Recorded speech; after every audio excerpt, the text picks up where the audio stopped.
ассалому алайкум бинандаҳои гиромӣ, барномаи тиловати ахборо бо муҳимтарин хабару гузоришҳои тоза ки ҳамкорони мо омода намуданд мустақиман манзуратон менамоем. Дар студия бо шумо ҳамрази Абдулмаҷид.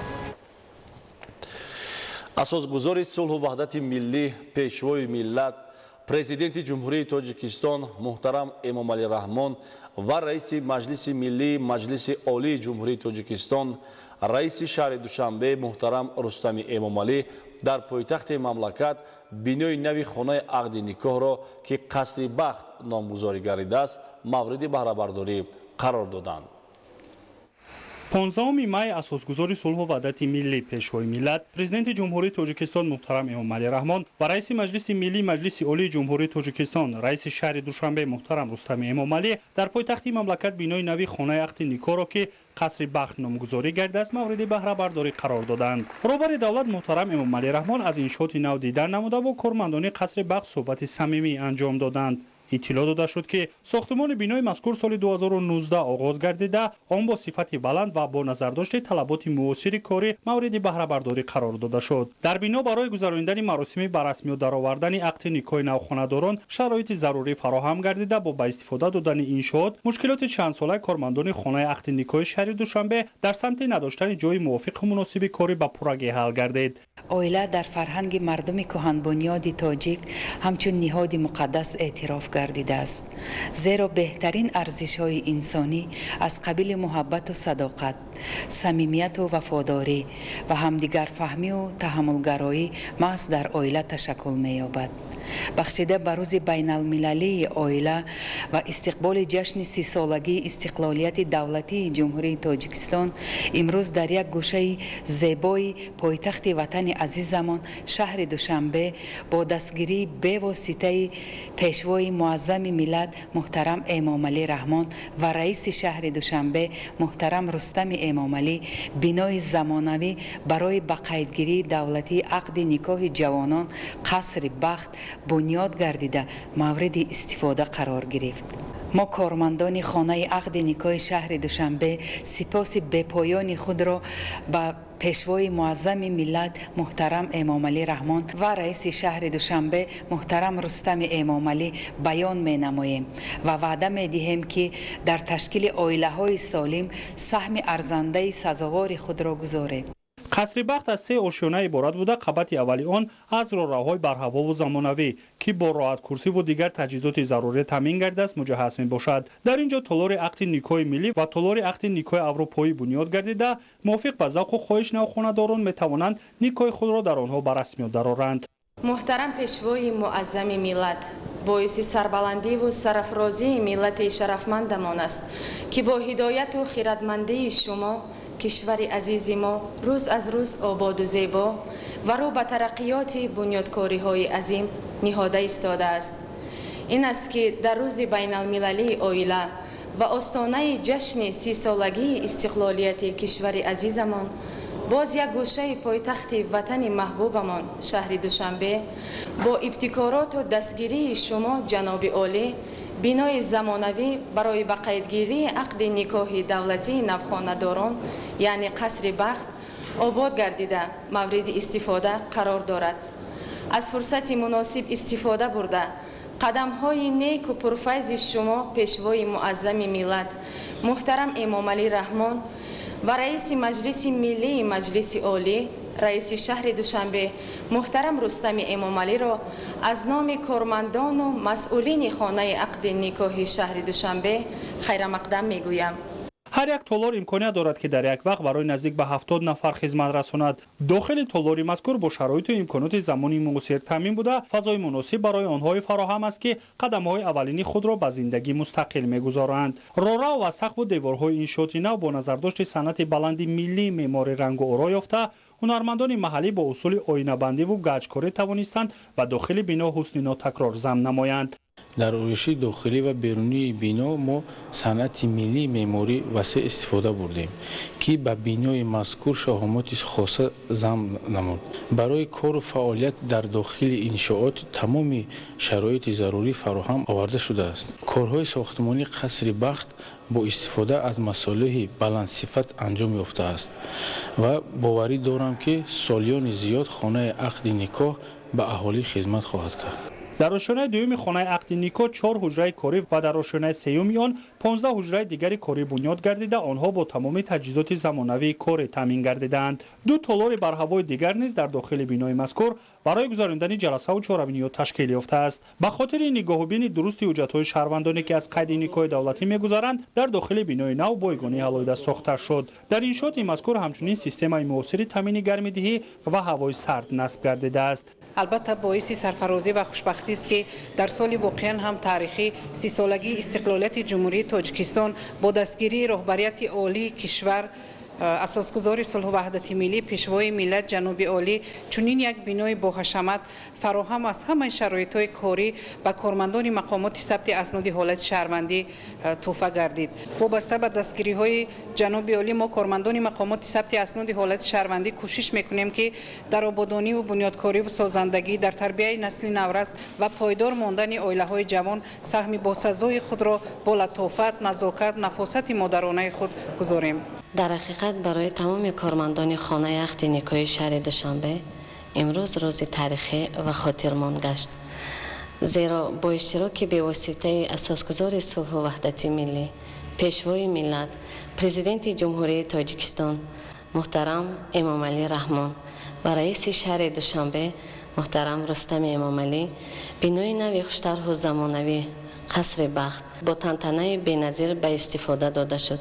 ضمن بازدید کارمندان بخش ثبت اسناد حالت شهروندی به سرور دولت محترم امomالî رحمان برای تحفه ارزشمندشان در روز عمومی جهانی عائله اظهار منتداری کرده ابراز داشتند که افتتاح بینای مذکور مسئولیت آنها را در سمت اجرای کاری برداشت داشتهشان دوچند می‌نماید.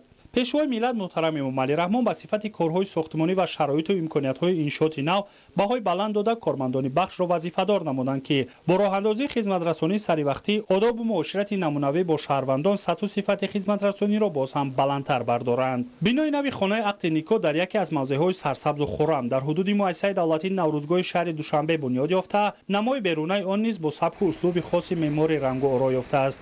در سن انشاءات 4 عدد فواره و 2 صحبتکده زمانوی بنیاد گردید. همچنین این موضع را گل و بوته‌ها و درختان آرایشی زیب و زینت می‌دهند.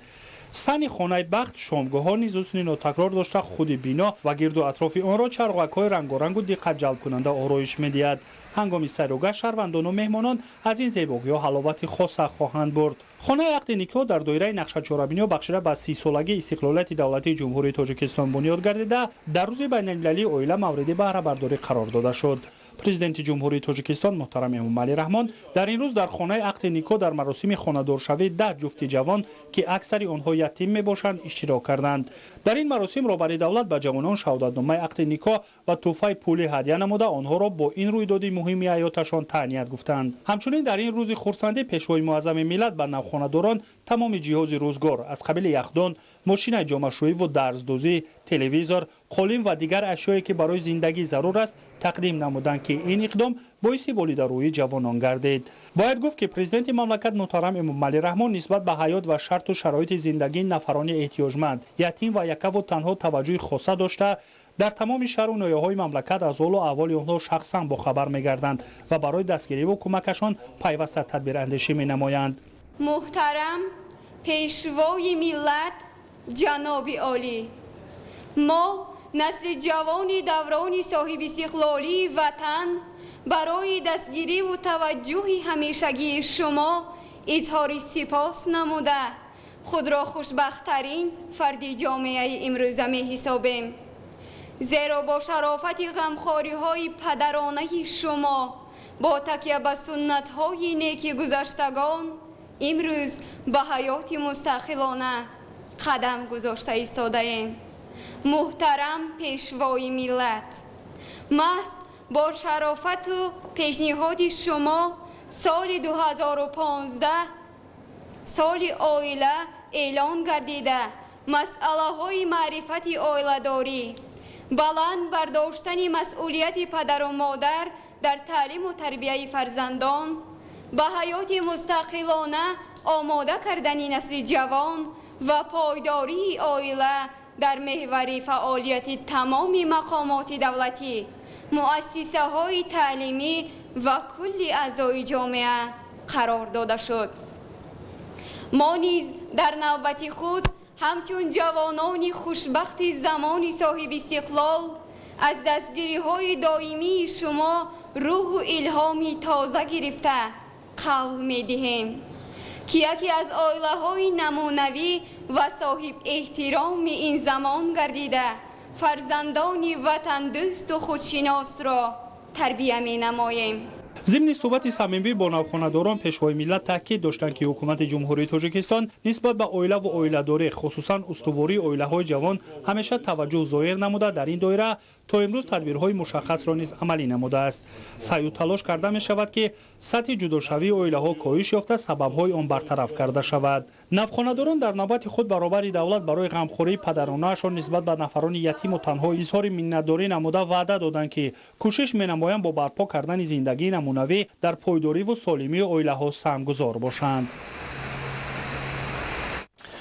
با نظرداشت آن که حکومت جمهوری تاجیکستان در سمت رشد سوهای سیاحی تدبیرهای ضروری را عملی می‌سازد، بنیاد مهمانخانه‌های معاصر و تکمیل اینفراستراکتور خدمت‌رسانی به سیاحان منفعتناک خواهد بود. در همین زمینه امروز اساسگزاری صلح و وحدتی ملی پیشوای ملت پرزیدنت جمهوری تاجیکستان محترم امomali Раҳмон و رئیس مجلس ملی مجلس عالی جمهوری تاجیکستان رئیس شهر دوشنبه محترم رستمی امomالӣ در ناحیه سینوی پایتخت بینای نوی مؤسسه دولتی مهمانخانه استقلال دستگاه اجرایی پرزیدنت جمهوری تاجیکستان را مورد بهره‌برداری قرار دادند. با مورد استفاده قرار گرفتن انشاءات زمانوی اینفراستراکتور سیاحی در پایتخت باز هم مکمل شده جهت خدمت‌رسانی سطح بلند به مهمانان و سیاحان داخلی و خارجی شرایط ارزنده فراهم آورده شد. گزارش محیدین محمد داوود و خال محمد دولت. 15 مای سال 2021 اساسگزاری صلح و وحدت ملی پیشوای ملت پرزیدنت جمهوری تاجیکستان محترم امomالî Раҳмон و رئیس مجلس ملی مجلس عالی جمهوری تاجیکستان رئیس شهر دوشنبه محترم رستمی امomالî در ناحیه سینای پایتخت بینای نوی مؤسسه دولتی مهمانخانه استقلال دستگاه اجرایی پرزیدنت جمهوری تاجیکستان را مورد بهره‌برداری قرار دادند. زندگی شیرین شود تا چون عسل هست مهمان دوست تاجیک از ازل حجره با نام مهمان سازد و سرزیکاری خری خود افرازد. با همین مقصد زی احسان شما می شود بنیاد مهمانخانه ها. زنده باد اقدامی نیکت پیشوا پیروت هستیم در این راه ما. در صحن انشاءات زیبا و زمانوی با برداشتن پرده از روی لوحه رمزی به فعالیت آن آغاز بخشیده شد. بینای نوی مهمانخانه استقلال از تهخانه و 6 آشیانه عبارت بوده 60 حجره از جمله 4 حجره لوکس دارد. اساسگزاری صلح و وحدت ملی پیشوای معظم ملت پرزیدنت جمهوری تاجیکستان محترم эмомалî Раҳмон خوش آمدید به مهمانخانه استقلال.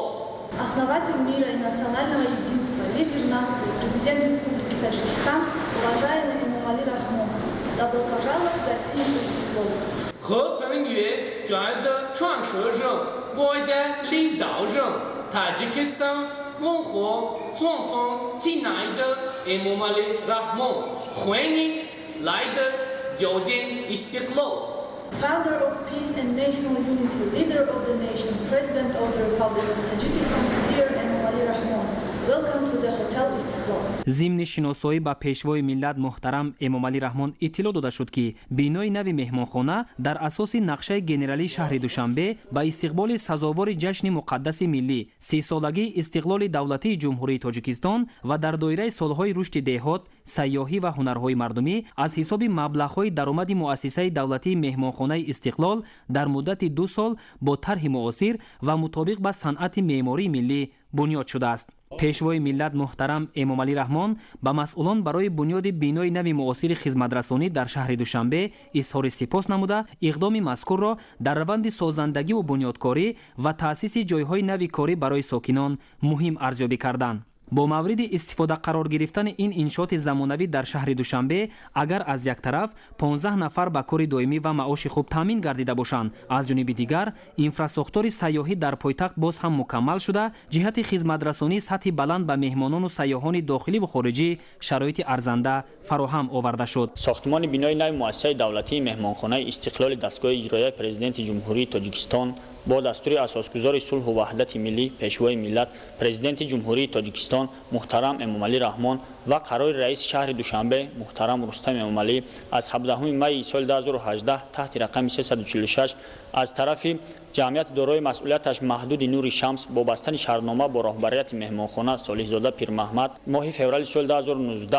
آغاز شده، ماه مارس سال 2021 پور را به انجام رسید. ما متخصصان جوان مینداری خود را بعد جناب عالی پیشوای معظم ملت محترم امامعلی رحمان و رئیس شهر دوشنبه محترم رستمی امامعلی میرسانیم که برای ما شرایط مساعد کاری فراهم آوردند.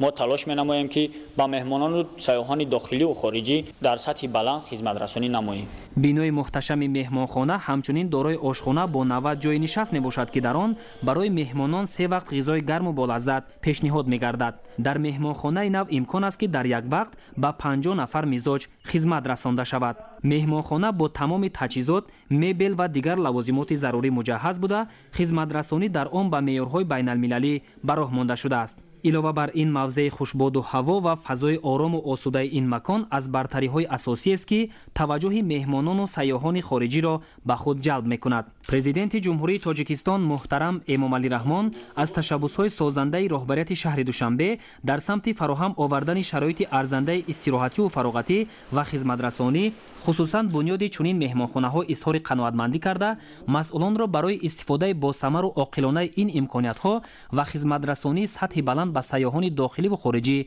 وظیفه‌دار کردند. اکنون با مورد استفاده قرار گرفتن مهمانخانه مذکور به مهمانان و سیاحان شرایط ارزنده مهیا شده، امکان بیشتر دسترسی به جای خواب و خدمترسانی در شهر دوشنبه فراهم گردید. برای اجرای با صفت کارهای ساختمانی در مهمانخانه متخصصان بلند اختصاصی محلی جلب شده، کارهای بنیادی با سطح و صفت بلند و مطابق به طلبات معماری و شهرسازی به اجرا رسیده است. با در نظر داشت امکانیت‌های وسیع خدمترسانی در بینای نوی مهمانخانه استقلال، آشیانه‌های دوم، سوم و چهارم انشاءات که اتاق‌های آن دارای شرایط ارزنده می‌باشند، برای پیشبرد فعالیت کاری به شرکت‌های وطنی و خارجی پیشنهاد می‌گردند. مورد ذکر است که بینای اساسی مؤسسه دولتی مهمانخانه استقلال از 9 آشیانه و 64 حجره عبارت بوده، 8 حجره آن لوکس میباشد. بینای مذکور سال‌هاست که به مهمانان داخلی و سیاحان خارجی خدمت می‌رساند. در مجموع در دو بینای مهمانخانه استقلال 76 نفر کار و فعالیت می‌نمایند و در مورد زیاد شدن شماره مزاجان و رسانیدن خدمت به آنها باز 25-30 نفر دیگر به کار جلب خواهند شد.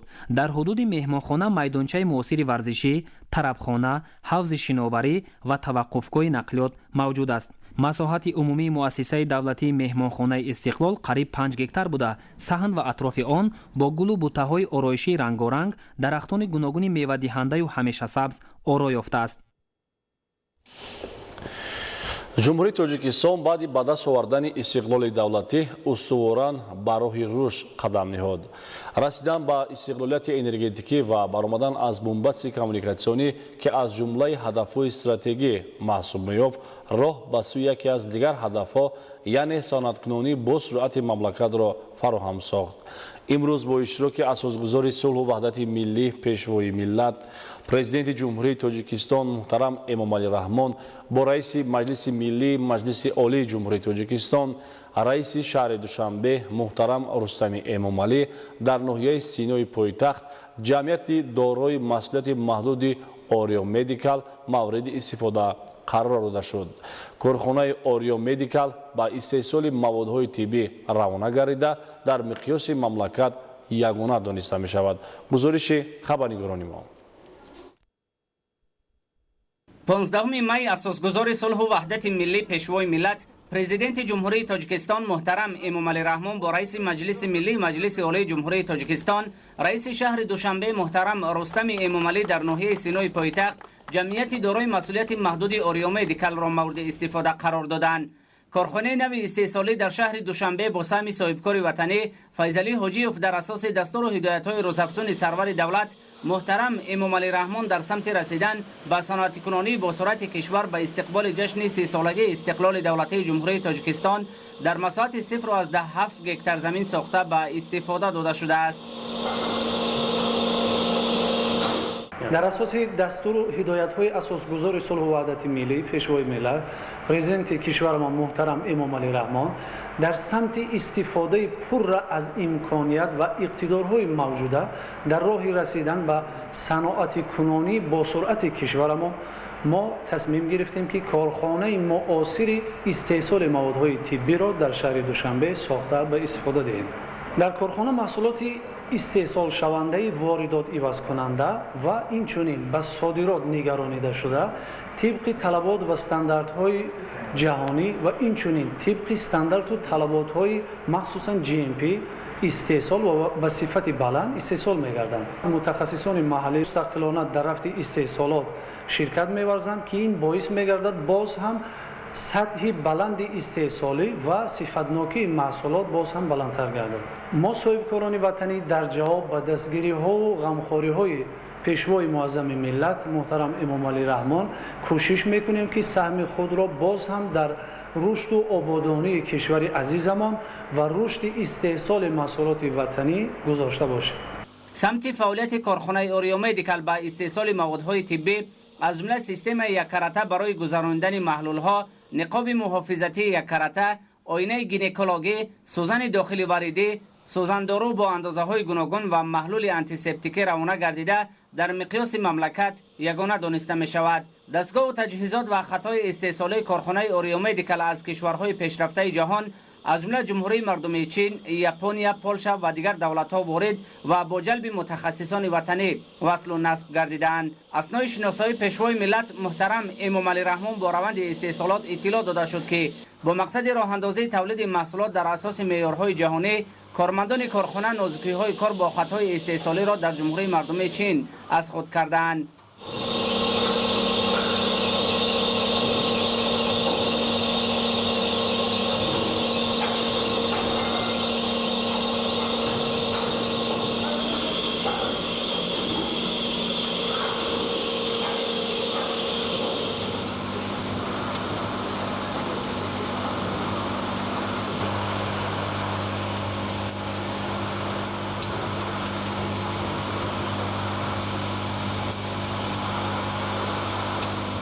تجهیزات و دستگاه‌های کارخانه جمعیت دارای مسئولیتش محدود اوریو مدیکال از کشورهای پیشرفته جهان وارد و مسئولیت گردیدند. قبل از آنکه در این کارخانه فعالیت خود را آغاز نمایم، نوزگاه تکنولوژی ها را در جمهوری مردمی چین پورا اساس کردند. در این کارخانه به حیث مهندس تکنولوژ پورا فعالیت می‌کنم و کوشش می‌کنم که سهم خود را در هدف استراتژی دولت و حکومت جمهوری تاجیکستان یعنی صنعت‌کنونی با سرعت مملکت گذارم. ما اعلام می‌کنیم که در وطن عزیز ما صلح و ثبات کامل پایدار است و برای ما شهروندان تمام امکانات‌ها برای فعالیت در دلخواسته‌ها مهیا می‌باشد. استحصالات کارخانه معاصر صنعتی در پایتخت مملکت عوض کننده واردات و صادراتی میباشند. اقتدار استحصالی کارخانه در یک روز 138,000 دانه سیستم یک بار استفاده شونده، 273,000 دانه نقاب محافظتی یک کرته، 11,000 دانه آینه گینکولوژی، 13,000 دانه محلول‌های آنتیسپتیکی، 400,000 عدد سوزندارو با اندازه‌های گوناگون و 41,000 دانه سوزن داخلی واردی میباشد. با اطلاع مسئولان در یک سال امکان است که در کارخانه 50 میلیون عدد سیستم یک بار استفاده شونده برای گذراندن محلول‌ها، 100 میلیون عدد نقاب محافظتی یک کرته، 15 میلیون عدد سوزن داخلی واردی، 13.5 میلیون عدد آینه گینکولوژی، 150 میلیون عدد سوزندارو با اندازه‌های گوناگون و 5 میلیون عدد محلول‌های آنتیسپتیکی استحصال کرده شود. کارخانه امکان دارد که در آینده استحصال سوزندارو با اندازه‌های گوناگون را به 300 میلیون عدد رساند. با فعالیت آغاز نمودن کارخانه اوریو مدیکال امکان می‌دهد که واردات این نوع مواد طبی از خارج به مملکت کاهش و طلبات اهالی با چنین محصولات از حساب استحصال کنندگان وطنی پورا تامین کرده شود. با مورد استفاده قرار گرفتن جمعیت دارای مسئولیت محدود اوریو مدیکال 200 نفر شهروندان مملکت که اکثرشان زنان و بانوان میباشند در دو بس با جای کار دائمی و معاش خوب تامین گردیدند.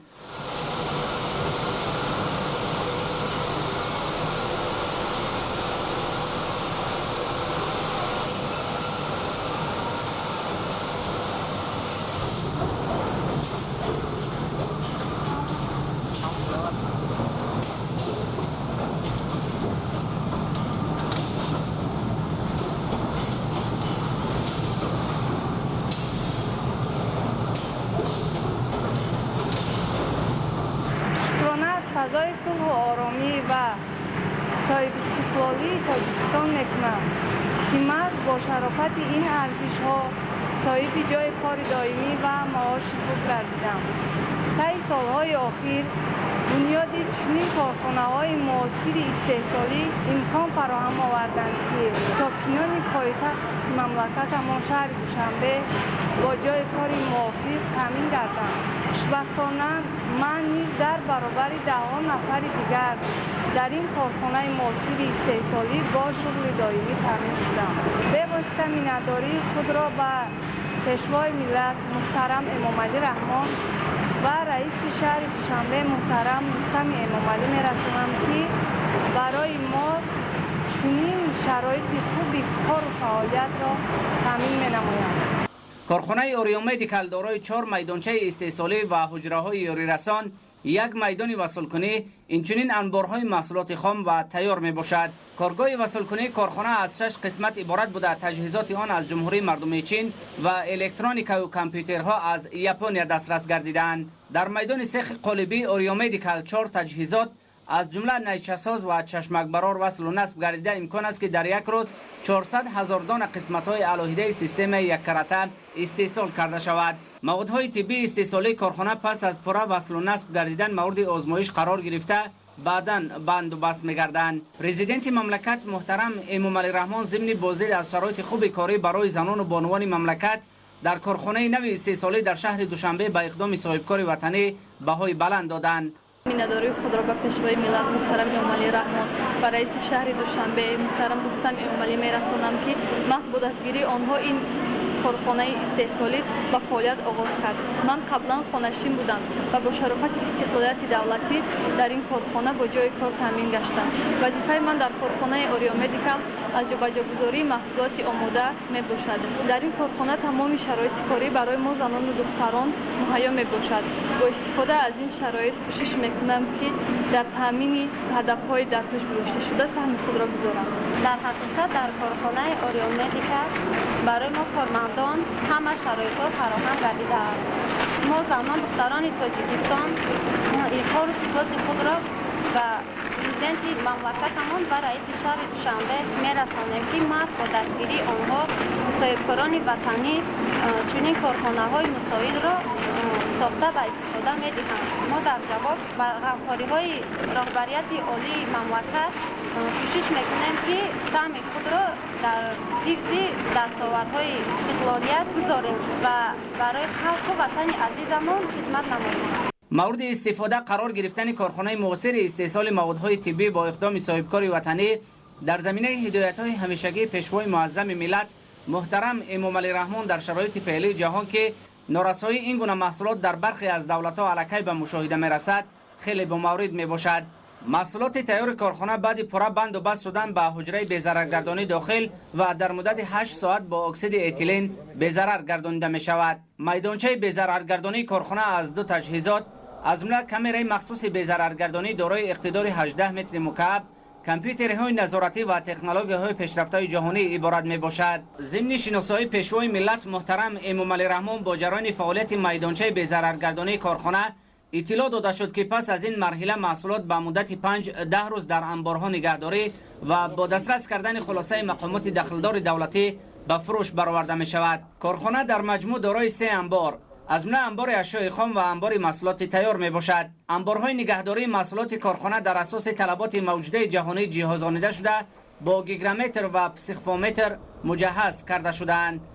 вақте ки маҳсулотҳои истеҳсолшаванда ҳама марҳилаҳои истеҳсолиро мегузаранд, яке аз марҳилаҳои ниҳоӣ ва ниҳоятан ҳам муҳим ин марҳилаи тазриқшавии маҳсулотҳои тиббӣ мебошад.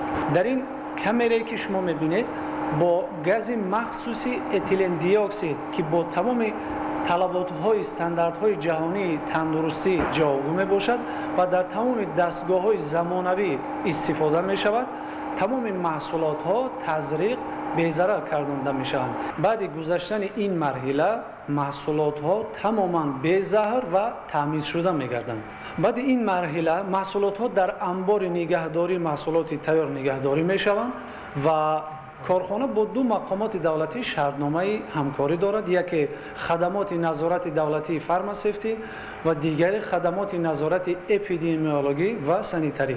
بعد نگهداری در انبار محصولات تیار، نمونه محصولات به این مقامات ها پیشنهاد کرده می شود و بعد از گذشت 5 روز باز 5 روز دیگر محصولات ها در انبار نگهداری می شود و بعد از آوردن سرتیفیکات مطابقت محصولات برای فروش آماده می شود.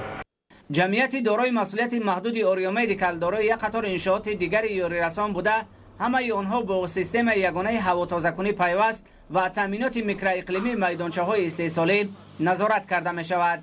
با اطلاع متخصصان این روند برای استحصال محصولات با صفت در اساس طلبات جهانی در سمت بهداشت و بخطری مساعدت جدی می کند.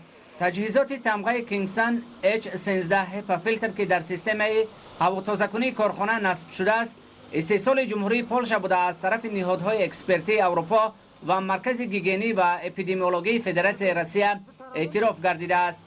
توسط تجهیزات مذکور تامینات هوا با صنف ای سیستم استاندارد عملیات خوب استحصالی GMP مطابق کرده می شود.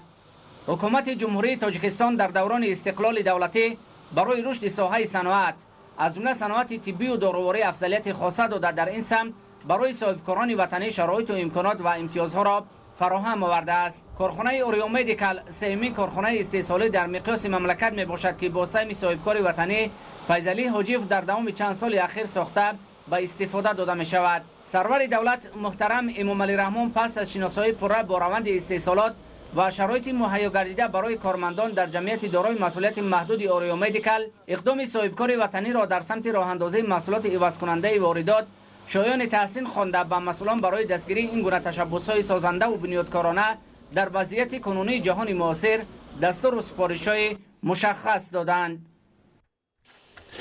بینندگان گرامی، این بود برنامه اطلاعاتی اخبار. برایتان بهترین خوشی‌های زندگی را تمنا داریم.